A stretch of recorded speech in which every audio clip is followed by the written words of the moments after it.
हजरत बल नाम का एक स्थान कश्मीर में है। उस हजरत बल की यह मान्यता है कि हजरत बल में एक लकड़ी की डिब्बी के अंदर, उस मकबरे के अंदर, छोटी सी डिब्बी के अंदर एक मोहम्मद साहब का बाल रखा हुआ है। 1963 में रातों रात वो बाल चोरी हो गया, और जब वो बाल चोरी हो गया तो आपको जानकर के आश्चर्य होगा, यूं कहने के लिए इस्लाम में मूर्ति पूजा हराम है, वो बुत परस्ती नहीं करते, मुशरिकों को कत्ल करने का आदेश देते हैं, मुशरिकों को वाजिबुल कत्ल मानते हैं और इस्लाम में हराम मानते हैं। लेकिन जब 1963 में मोहम्मद साहब का बाल चोरी हो गया, जिसको वो रोज सजदा करते थे, जिसकी वो रोज इबादत करते थे, तो उसके चोरी होने के बाद हजारों की संख्या में भारत के विभिन्न राज्यों में इस्लामिक मान्यता को मानने वाले लोग इकट्ठे होने लगे और दंगा करने लगे। और जब दंगा होने लगा कश्मीर की धरती में, श्रीनगर में लोग एकत्रित हो गए, बंगाल में लोग एकत्रित हुए, सहारनपुर और देवबंद में लोग एकत्रित हुए और देश का माहौल बिगड़ने लगा, तो उस समय देश के तत्कालीन प्रधानमंत्री नेहरू जी ने बहुत चिंता व्यक्त करी,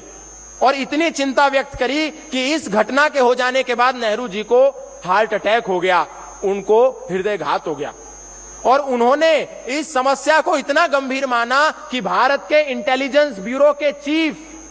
उनको अपॉइंट किया और आईबी चीफ को कहा कि आप तत्काल प्रभाव से कश्मीर जाइए, और कश्मीर में एक बहुत बड़ी समस्या हो गई है। समस्या यह थी कि मोहम्मद साहब का बाल खो गया था। आईबी का चीफ दिल्ली से उठकर के कश्मीर गया और मोहम्मद साहब का बाल खोजने लगा। कई दिन तक वो मोहम्मद साहब का बाल खोजता रहा और एक दिन आया कि उसको मोहम्मद साहब का बाल मिल गया। आप सोचिए, देश का आईबी चीफ इतने बड़े पद पर होने के बाद मोहम्मद साहब का बाल खोज रहा था, ये देश के लिए इतनी बड़ी राष्ट्रीय समस्या बन गई थी। और जब बाल मिल गया तो नेहरू जी ने उनसे कहा कि अच्छा हुआ कि आपने मोहम्मद साहब का बाल खोज लिया, अगर मोहम्मद साहब का बाल नहीं मिलता तो कश्मीर भारत से अलग हो जाता, आपने कश्मीर को बचा लिया।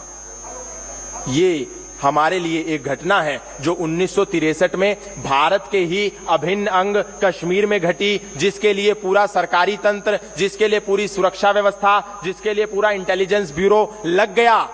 लेकिन उसी कश्मीर में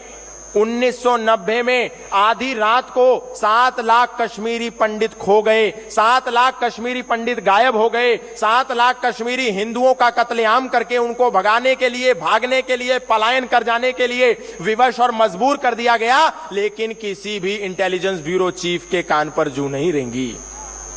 ये बताता है कि देश में सनातन धर्मी के जान की, सनातन धर्मी के प्राण की कीमत क्या है। और ये हमारे लिए बहुत छोटी सी बात हो सकती है, लेकिन वास्तव में ये सनातन धर्मियों के लिए एक बहुत